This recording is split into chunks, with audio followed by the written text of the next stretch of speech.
Bonjour les amis. Aujourd'hui, je vais vous raconter une histoire extraordinaire qui nous ramène à l'époque fascinante des dinosaures. Il était une fois, dans un monde pas si différent du nôtre, une petite fille nommée Emma qui adorait tout ce qui touchait aux dinosaures. Un soir, alors qu'elle s'endormait en serrant son petit dinosaure en peluche, quelque chose de magique se produisit. La lumière de la lune qui filtrait à travers sa fenêtre devint étrangement brillante. Et soudain, Emma se retrouva transportée dans un monde merveilleux. Les arbres étaient gigantesques, les fougères aussi hautes que des maisons, et l'air était chaud et humide. « Où suis-je » se demanda Emma, émerveillée. C'est alors qu'elle entendit un bruit sourd qui faisait trembler le sol. Boum, boum, boum! Un gentil diplodocus au long cou apparut entre les arbres, mâchonnant tranquillement des feuilles. « Bonjour !» dit une voix douce. Emma se retourna et vit un petit protocératops, pas plus grand qu'un mouton. « Je m'appelle Théo, et je serai ton guide dans notre monde. » Théo emmena Emma dans une aventure extraordinaire. Ensemble, ils rencontrèrent une famille de tricératops qui leur montra comment ils prenaient soin de leurs petits. Ils virent des ptérodactyles voler gracieusement dans le ciel, transportant des branches pour construire leur nid. Dans une clairière, ils découvrirent de jeunes stégosaurus qui jouaient à cache-cache derrière leurs parents. Les plaques sur leur dos brillaient au soleil comme des vitraux colorés.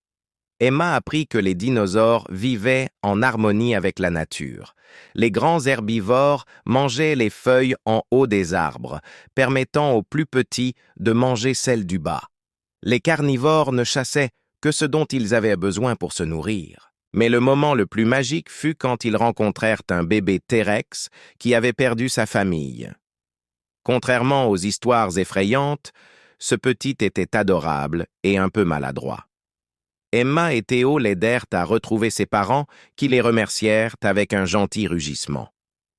Le soleil commençait à se coucher, colorant le ciel préhistorique de teintes roses et orangées. « Il est temps de rentrer », dit Théo.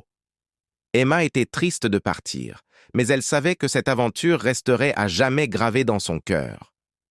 Avant de partir, Théo lui confia un secret. « Tu sais, Emma, les dinosaures n'ont jamais vraiment disparu. Ils vivent dans l'imagination des enfants comme toi qui gardent leur histoire vivante. » Emma se réveilla dans son lit, son dinosaure en peluche toujours dans les bras. Sur sa table de nuit, une petite plume de ptérodactyle brillait doucement dans la lumière du matin. Cette histoire nous rappelle que le monde des dinosaures était rempli de merveilles et de surprises. Ces créatures extraordinaires nous montrent l'importance de prendre soin de notre planète et de tous ses habitants. Mes petits amis, si vous aussi vous rêvez de dinosaures, gardez votre imagination vivante. Car qui sait, peut-être qu'un jour, comme Emma, vous ferez un voyage magique dans leur monde. Si vous avez aimé cette histoire, n'oubliez pas de laisser un petit pouce bleu et de vous abonner à la chaîne pour ne pas manquer nos prochaines aventures. Partagez aussi cette vidéo avec vos amis qui aiment les dinosaures. À bientôt pour de nouvelles histoires magiques. N'oubliez pas, les rêves les plus extraordinaires peuvent devenir réalité quand on garde son cœur d'enfant.